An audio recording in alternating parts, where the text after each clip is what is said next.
Hello， 大家好，欢迎来到健康小百科。您知道吗？在中国畜牧杂志2022年的一篇研究中提到，鹧鸪肉的蛋白质含量比普通肉鸡高出近2成，而脂肪含量却低3成。但就是这种被不少人视作滋补佳品的禽肉，却让很多人纠结它的胆固醇到底高不高？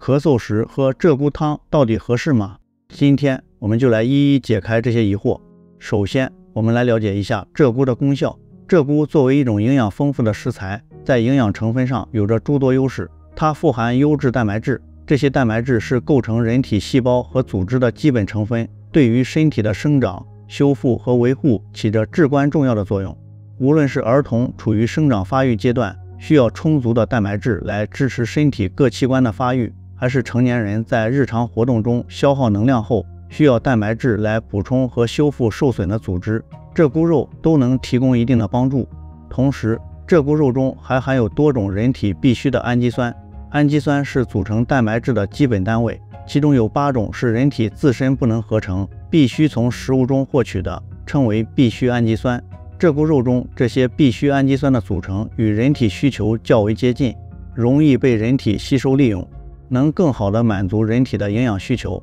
有助于增强免疫力。免疫力是人体抵御疾病的重要屏障，充足的营养摄入，尤其是优质蛋白质和必需氨基酸的补充，能让免疫系统的各个环节更好地发挥作用，从而降低患病的风险。此外，鹧鸪肉中还含有钙、磷、铁等多种矿物质。钙是维持骨骼和牙齿健康的关键元素，对于青少年的骨骼发育和老年人预防骨质疏松都非常重要。磷在人体中参与能量代谢和骨骼形成等多种生理过程。铁则是合成血红蛋白的重要原料，血红蛋白负责运输氧气，缺铁会导致贫血，使人出现乏力、头晕等症状。接下来我们关注大家普遍关心的问题：鹧鸪胆固醇高吗？根据食品科学期刊上发布的相关检测数据，每100克鹧鸪肉中胆固醇的含量约为65毫克，而我们常见的鸡肉每100克中胆固醇含量约为87毫克，猪肉则更高，每100克猪瘦肉中胆固醇含量约为82毫克。通过对比可以看出，鹧鸪肉的胆固醇含量在常见的畜禽肉中处于相对较低的水平。不过需要注意的是，食物中胆固醇的含量只是影响人体血液中胆固醇水平的因素之一，人体自身也会合成胆固醇。对于健康人群来说，适量食用鹧鸪肉并不会对胆固醇水平造成太大影响，但对于已经患有高胆固醇血症或者心血管疾病的人群，即使鹧鸪肉胆固醇含量相对较低，也需要控制食用量，并且在食用时尽量去除外皮和油脂部分，以减少脂肪和胆固醇的摄入。同时还应注意整体饮食结构的合理性，减少其他高胆固醇食物的摄入，增加蔬菜、水果、全谷物等富含膳食纤维的食物，以帮助调节胆固醇水平。然后我们来探讨咳嗽时可以喝鹧鸪汤吗？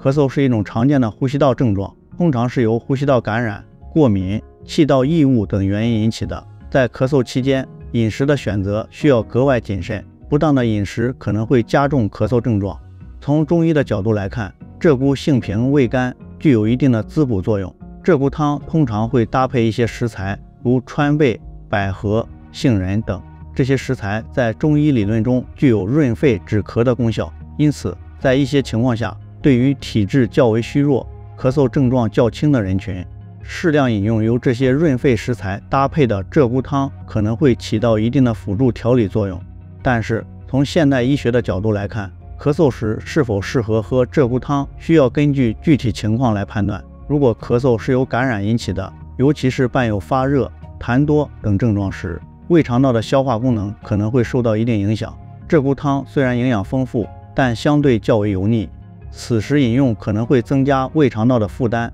不利于病情的恢复。另外，每个人的体质不同，对食物的反应也存在差异，有些人可能对鹧鸪或汤中的其他食材过敏，饮用后可能会引发过敏反应，加重咳嗽或出现其他不适症状。特别需要强调的是，鹧鸪汤以及其中的食材并不能替代药物治疗咳嗽。如果咳嗽症状较为严重，持续时间较长，或者伴有呼吸困难、胸痛等其他症状，应及时就医，明确病因，并在医生的指导下进行治疗。同时，在饮用鹧鸪汤或其他食疗方之前，最好咨询医生或专业的营养师的建议，根据自身的具体情况来判断是否适合。另外，在烹饪鹧鸪汤时，也需要注意一些事项。首先，要确保鹧鸪的来源安全可靠，选择经过检验检疫的鹧鸪，以避免感染病菌或寄生虫。其次，烹饪过程中要彻底煮熟、煮透，以杀灭可能存在的病原体。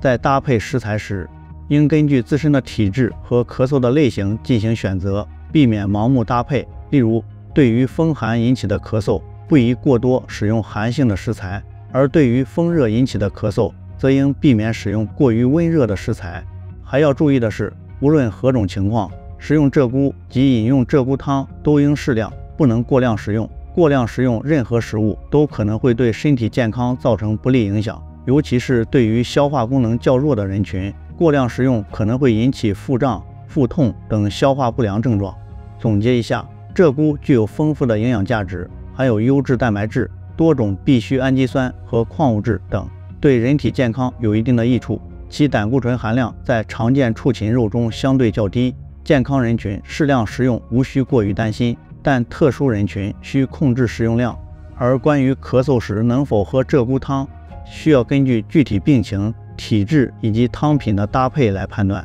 且不能替代药物治疗。如有疑问，应咨询专业医生。最后再次提醒，本影片中涉及的医学和饮食建议仅为一般性参考，不作为治疗根据。如果您有具体的健康问题，尤其是关于疾病的诊断和治疗，以及特殊人群的饮食安排，请务必线下寻求医生或专业人士的建议，以确保自身的健康和安全。